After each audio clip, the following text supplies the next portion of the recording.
जाना ताड़े भाई, जब हमारा बचपना रहल तो हम उतरनी रंगदारी में।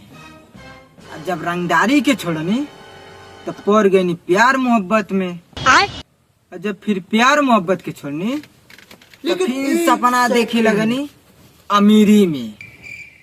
एक से आले आले गाड़ी हुई, खूब पैसा हुई हमारे पास। और जब अमीरी छोड़नी तो फिर आ गई भिखारी में। और जब भिखारी छोड़नी तो आ गई गणमराई में।